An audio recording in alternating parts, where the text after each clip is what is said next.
Donald Trump is with us on the Savage Nation, line 10. Donald Trump, you're the only man who can save us from this insanity. We need you, Donald. You've got to become president. There is no question about it. It's horrible. What's going on is horrible. And Hillary Clinton was there. I mean, she was there. Now she's saying what she's going to do. What can she do? She was there and led to the weakness of our country. And it's disgraceful that she now talks about what she can do. She can do nothing. Between 2009 and 13, while Hillary Clinton served as Secretary of State, Mr. Trump, the U.S. permanently resettled 31,000 Somali migrants. As you know, a Somali Muslim stabbed 8 people over the weekend. He was only stopped by a hero off-duty cop. As Secretary of State, Hillary Clinton was in charge of screening visas for his admissions. During Clinton's tenure as Secretary of State, the U.S. resettled 680,000 migrants from Muslim nations with virtually no vetting. Donald, look, this is no longer just rhetoric for a presidential campaign. We need someone like you to save us from this insanity or we're all finished. What is it that you want to tell us that you think needs to be done when you become president? Well, there's many things. So one thing, we'll start by not letting people come into our country. I don't know if you saw over 800 people that mistakenly were just let into our country. And so we'll start with that. I mean, what's better to start with than that? She wants 550 people more, Michael, to come into the country, 550% more, to come in over and above Obama's thousands and thousands of people. So what I'm telling you is that she's a disaster. She's been a disaster from this standpoint and from a lot of other standpoints, including trade, obviously. But it has been a very bad situation for the United States. And you know what? It's only going to get worse. Mm-hmm. It is going to get worse because of the stupidity that we're hearing coming out of people who say we need to build bridges, not walls. Wrong. You can't build a bridge to terror. You need to build a wall between you and terror. Donald, look, you said things over the weekend that I agree with 100%. I don't know if you want to get into it right now, but you said something that makes common sense to any policeman, any detective. We need to use profiling to stop them before they do their acts. What is wrong with that? Tell me what's wrong with that. We have to do profiling, and if we don't do profiling, we're just politically correct, foolish people. Israel does profiling. Not that they want to. There's nothing nice about it, but, you know, they want you to look at a woman who's in a wheelchair that's 88 years old and is barely making it, and let's say comes out of Sweden. She's supposed to be treated the same way as a guy that looks just like the guy that just got captured, who's central casting for profiling. And we have no choice about this. We have no choice about this. We have to start profiling. We're looking at people, and everybody's supposed to be treated equally. Well, it doesn't work that way. It's radical Islamic terrorism. Donald, you know that this guy who was just captured for setting off the bombs in New York sued the police department for claiming persecution for being a Muslim. Did you see that story? I did. So, Donald, let's be clear here, and I don't want to drag you into something that's controversial. Where did he learn to sue police who were onto him before he committed an act of terror? He learned it from groups like the ACLU, Donald. There are subversive organizations in this country, I'll say it, you don't have to agree with me, who are aiding and abetting these terrorists, Donald. You have a big job ahead of you when you become president. That's all I can say. I mean, it's everywhere. These groups don't stop. They're insane. Well, did you notice, Michael, where it said that he wasn't on any list, he wasn't on anything, he wasn't being looked at? It's possible that was so because he was a litigious person and they didn't want to get involved with him. And he wasn't on any lists, but he was very litigious, and he did sue. He learned that a good method of preventing the police from getting on to you, even though you're plotting to kill or bomb, is to sue in advance and claim persecution for being a Muslim, so they'll leave you alone. That's great. But I wonder where he learned how to use our laws to destroy us and kill. I guess he learned it because he learned about the Trojan horse a long time ago. Look, Donald, I don't want you to say anything that any of the rats in the media can use against you. They're the most vicious people I have ever seen. But in addition to being vicious, I have never seen attacks against the candidate of the type I am seeing against you. But you know, want to hear the good news? The American people hate the people in the media.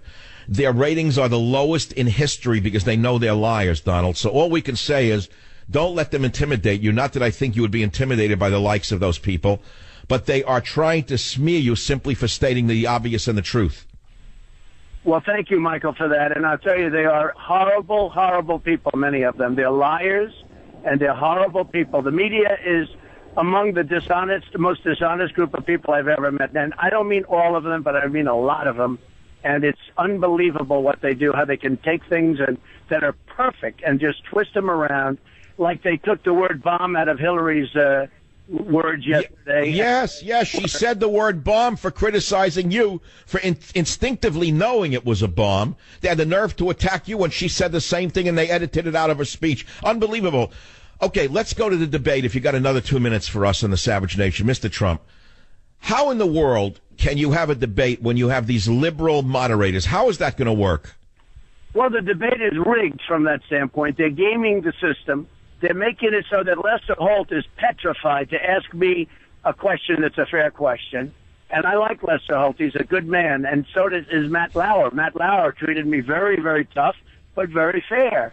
And I won that debate. I guess you could call it a debate, the forum. It was essentially a debate. But everybody said I won. The polls all said I won. And, they did tests and I won. But Matt Lauer was so badly treated afterwards that what they're doing is called gaming the ref or gaming the system. Lester Holt is a good man, but Lester Holt is going to be afraid to ask me a fair question.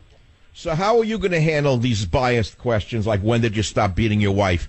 They're going to do a Megyn Kelly on you. You know that in advance. I'm sure you know that. You've got an able team of people there with Steve and all the other people, so they must be working through this. But how are you going to handle such biased questions, Mr. Trump? We'll just have to handle it as it comes, but I think people know what's coming, and it's a disgrace. And I know the system is gamed. I know the ref is gamed, and I'm not sure I blame Lester Holt. We haven't even started yet, but they're putting such pressure on him by what they did to Matt Lauer. Matt Lauer did a good job. Frankly, I thought he was tougher on me than he was on her. In fact, I left. I said he was tougher on me than he was on her, but it was at least fair. They are going after Lester Holt and everybody else. And I'll tell you what, at least people know it. That's the way we win, because at least people know it. Yeah, but it's your voters who know it. But the blind, deaf, and dumb progressives didn't even know what they did to Matt Lauer for trying to be a fair and honest, objective moderator. They destroyed Matt Lauer. After years of liberal service, they destroyed him for simply being fair to you. I don't know how you're going to do it, but I know you're going to be able to do it. She's down in the polls, by the way. You're way up in the polls. You're surging. She's collapsing. It looks to me like you can easily win this race. The trick is, what are we going to do with the voting itself, Mr. Trump, the counting, the electronic voting? Big problems ahead of us. I'm very concerned about that. I'm very concerned about the voting booth and what happens, because you've been reading the stories about what's going to happen with the voting, the day of the voting, and even before the day of the voting, when people send in their ballots. And one other thing, we talked about the word bomb being taken about. What about the husband with the word frequently when he made a mistake and he talked about her health? And he had the word frequently in there, and they edited out that she was frequently, and then he said, oh, I'm sorry, I didn't mean that. They took it out. They edited out of his words. And it's so sad to see what's happening here, but you know what? If we win, it will be a great tribute to honesty, that I can tell you. Mr. Trump, we're all rooting for you. You've got millions upon millions upon millions of people who are never heard from. They don't answer polls. They're going to go and vote for you. I believe you're going to win by a wide margin. The trick is the debates and, of course, the counting of the votes. All I can say to you is we're all behind you, and we want to see you at the White House. Well, thank you, Michael. I'm right now in Florida. We have like 30,000 people that tried to come here. They can't get in because we have 8,000 or 9,000 seats. But I will. They never report the crowds, they never report them. They always talk about Donald Trump's making a speech today. They don't say thousands of people, but we have thousands and thousands. I'm looking at them right now. It's incredible what's going on at the arena. So I did this call because you've been my friend. You've been so honest and straight and fair, and I appreciate it, and I always will. I know you don't forget your friends, and I hope you don't forget your enemies either. Donald Trump, thank you very much for being with us on the Savage Nation. Join the Savage Nation. Call now, 855-400-SAVAGE, 855. Not improved economically under Barack Hussein Obama. Savage. Line 2. Shayna, line 2. Go ahead, please. All right. So, Dr. Savage, I want you and I want Donald Trump to know the African Americans are going to take him over the edge. We will not be voting for Hillary Clinton en masse the way they are making it seem out here. And I'm appalled that we have to be sneaking around and not able to show our support for this man because the media is making it seem like 2% of African Americans are voting for him. That is ridiculous. I have been in numerous department stores when I have had much older black women walk up to me and whisper, almost as if they know that I'm also out here having to sneak around like some sort of bandit about my vote that I have a right to cast for whoever I want. And they've come up to me and they've said, I just don't think I can vote for Hillary. I don't think I can do it. I really like Trump. Well, Shana, I got to ask you, what is it about, forget about Donald Trump being appealing all of a sudden, what is it about her that's unappealing? She's a liar. I mean, who can't see that? She comes to black communities, she gets up there at these churches, and here she is. All of a sudden, she's Ma Rainey up there, and nobody believes these accents. It sounds ridiculous. It's insulting.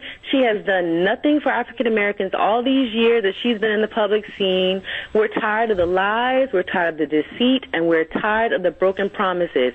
Donald Trump has been a champion for black people all across this country, and especially in New York, and all those black folks up there, they know it. I'm disgusted with them, especially Al Sharpton getting his rotund butt up there saying that, Donald Trump is this horrible man, and he knows he sat and broken bread with Donald Trump on numerous occasions, all of them. I am disgusted with them. I don't appreciate... Wait, you're talking about one of the worst liars in history, Al Sharpton, in my estimation. I mean, he was a friend of Donald Trump, then he attacked him. He did many business deals with Donald, didn't he?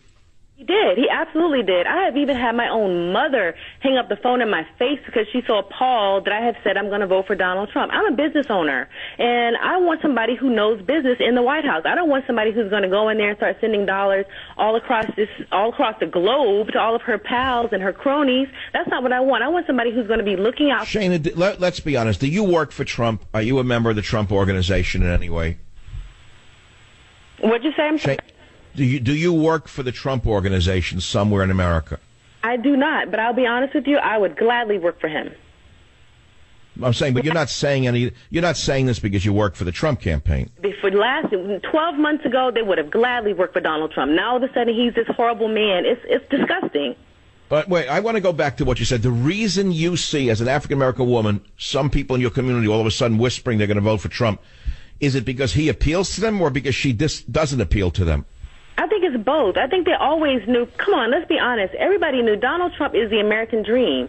For decades now, we have all watched this man fly around in his planes. He's moving in these big fleets of cars. He has these big events. He has the Miss America, all these other things. Donald Trump is the American dream. And any black person who says they have never once thought, God, I wish I could have the same life as Donald Trump is a liar. Now all of a sudden, here comes Hillary Clinton, and the media is backing her up, saying this man is a bigot, and now they all are jumping on board.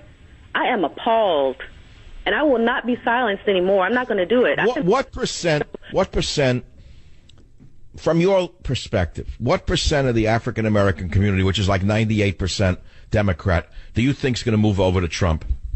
I'll be honest, I think at least 30%. I believe at least 30%.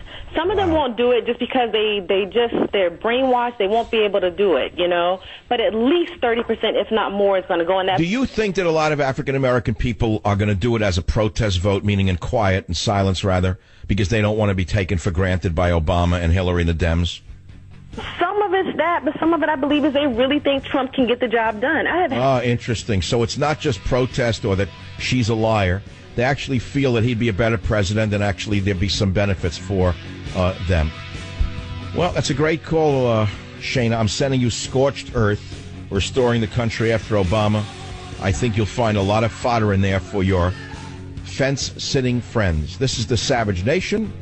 I'll be back in a minute. Be here. Praying to Mecca in your lifetime unless you stand up right now and do the right thing. And you know what the right thing is, don't you? First thing is you got to identify who the enemy is, because they've identified you. So who are you? You're a white person. That's who you are. You're the number one enemy of radical Islam. Make no mistake about it.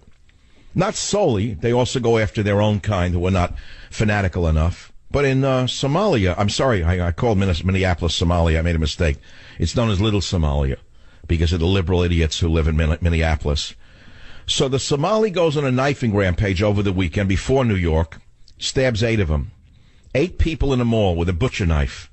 I guess if we had only had banned assault butcher knives, and if the police had come to your house and seized your butcher knives, the Somali couldn't have stabbed anyone. But he stabbed 8 people after asking them if they were Muslims. Did they believe in Allah? Finally, he ran into the stone wall of a white male with a gun. And he shot this piece of trash. And the piece of trash continued to threaten the off-duty cop, so he shot him again until he was finally dead and couldn't go to the White House to receive the Presidential Medal of Honor. Because, mind you, I'm sure that they're thinking in the White House how to honor the Somali who was killed by the cop, not to honor the cop. But let's move it forward. New York, liberal city, party animals, Chelsea district, having a good time, drinking, partying, boom, bomb goes off. What was the first thing that came to your mind? Well, the first thing that came to my mind was Islamic terror. What was the first thing that came to Donald Trump's mind? Islamic terror. What was the first thing that came to Hillary's mind to smear Donald Trump? What was the first thing that came to the blown minds of Wolf Blitzer and the others? Donald Trump had some nerve to say it was a bomb. How did he have the nerve to say it was a bomb when no one even knows if it was a bomb? It could have been just gas in a sewer pipe from all that corned beef in New York City. It could have been a pipe blowing up from sewer gas. That's what did it. Nothing to do with terror. How dare Oh, wait a minute, he's right. So guess what happened later on that day? Hillary had said bomb too. And guess what they did in the media? They edited out her saying it was a bomb. So when I tell you on a daily basis, beware the government media complex. When I have for 22 years tried to warn you about what is going on in this country and how dangerous the media is, was I wrong? No. Don't call and say, yeah, Mike, we love you, you're right. That's not what I mean. It's a rhetorical conversation monologue that I'm doing right now. I'm trying to get it out of my system. I woke up to one of the most remarkably fire sunrises in my life. I couldn't believe the sunrise. I woke up before dawn, couldn't go back to sleep, didn't want to. And I watched the sun come up over San Francisco Bay. I put it on my Facebook page. It was a very peculiar sunrise. It was not an ordinary sunrise. It was a fire sunrise. Somewhat after the eclipse, there was a fire sunrise. Well, what does that have to do with anything? I don't know. I'm a man who watches signs. I'm a man who can read science and also watches signs. There are signs, my friends, signs everywhere along the watchtower, and I see them and I feel them. And you know what? Our great intelligence service, as we learned, were on alert as of last Thursday. You didn't know that? Oh, yeah, DHS failed us again, and he still has his job. Oh, yeah, the lawyer from Wall Street, Jay Johnson, still has his job on Monday morning, even though he did nothing to stop 3 terror attacks. Still has his job. In the private sector, he would have been canned after Boston. But all right, let's move aside. President Obama still has his job. Again, he failed us. Again, he got up and gave a stupid speech. So all along the watchtower, we see that those who are supposed to protect us are looking the other way. Now, are they doing so purposefully is the only question in our minds. Are they doing it because they've been infiltrated by the Muslim Brotherhood, and they are, in fact, working for the Muslim Brotherhood, and this, in fact, has become a soft Muslim Brotherhood-run nation? We don't know. Now, if I had said this to you 6 months ago, you would have said I'm crazy. But saying it to you on Monday morning, you're saying, what is he talking about now? Who's the Muslim Brotherhood? I don't have time to explain it to you. It's in all of my books, most particularly the latest Scorched Earth. You want to read it and learn something, or you don't? What do you want me to do? You think you know everything because you went to NYU and you have a medical degree from NYU Medical School? Many of you don't know your left foot from your right foot. Sure, you know how to make money, but that's not enough, is it? Is that survival? Well, if you're on medication, how do you know where you are? You don't know where you are most of the time. You don't know who's right. You don't know who's wrong. I do. I know I'm right. I've always been right. I've been politically right from the day I started in this business. And I'm more right today than I was on Friday. It's not that I've changed, but maybe the world has changed and they're willing to accept the fact that there is a war going on against the American people, more particularly against white people. Did you hear this? Did you hear this? Do you understand what's going on? In my last book, Government Zero, I said there's an alliance between radical Islam and the progressive movement in the United States of America. Was I wrong? The progressives and the Islamists are virtually one and the same. When I saw Bill de Blasio, the communist Bill de Blasio, the soft commie Bill de Blasio, if you want to put it that way, meeting with that slimy character from London, the two of them sitting on the chairs, telling us that we're bigots if we want to protect ourselves. And when I saw that slimy man from London, the Muslim mayor of London, telling us that we should get used to terror. Did you see that story? Raise your hand if any of you saw that story today. I was shocked. He was basically signaling something, wasn't he? What do you think this guy Khan, the con man from London, was saying when he said get used to terror? Khan of Londonistan said get used to terror. And do you know that this slimy man from Londonistan pitched the first ball at the Mets game? Did you know that they gave him that honor? This anti-American creature threw the first ball at Mets baseball game during the London Mayor's whirlwind visit to New York. He's not a labor politician. He is not the labor politician at all. He is an Islamist politician as far as I can tell. But this is what happens when you have progressives running a nation. They'll take a slimy anti-American, anti-Christian bigot like this and give him every honor in the world. And they will take patriots like the hero cop who shot the Somali immigrant who stabbed 8 people before he was stopped by the hero cop. And what will they do to the hero cop? They won't even mention him. They'll vilify him at best. So I can open it up to you and ask you what you think needs to be done to protect us. I know what needs to be done. I know exactly what needs to be done. Deportations, internment camps would be the starting place. Now, don't get excited. What do I mean by deportations and internment camps? I mean selective deportations and selective internment camps. Am I crazy? Well, Sarkozy of France is saying the same thing. Sarkozy is saying we need to create internment camps and put all Muslims on terror watch lists who are being followed by DHS and followed by the girls in the FBI and put them in internment camps before they kill somebody. That's what Sarkozy said. I happen to agree with him. And what do I mean by deportations? Who do you deport? Well, you start by deporting all of the prisoners in the United States of America who are here illegally. All of them. You throw them all out of the country. That would take 6 months, get rid of them all, send them back where they came from. It doesn't matter if they go back and practice terror. They're practicing terror inside the prisons anyway. They're converting people into their holy book of madness. If you missed the Donald Trump interview, it'll be replayed in this hour if we have time for it. He was on in the last hour. Let me take one quick call. Jen, line 3, fire away, 30 seconds or less. Here's socialism where everything is free. I would have liked to have gone to college for nothing, too, but I had to work. But it didn't hurt me. It gave me life experience, work experience. It made me stronger and made me a better asset to the community and the economy. My father raised me with those ideals, and I'm telling you, Dr. Savage, you remind me of my father every day that I listen to you. God bless you for everything you do. When I'm done with this book, my dad's getting it. He's going to write all over it. I'm sure he will, and he'll love it. Well, where is your father today? Oh, he's alive. He's going to be 77 next month. That's young. He's a young man yet. He's been retired for about 9 years now. So, see, here's the problem, Jen. Your father comes from another time when people were taught to think for themselves. We have an entire generation of group thinkers who don't know how to even reason, let alone think. But I thank you for reading from Scorched Earth. It's a pleasure to hear other people doing so. Back in a minute.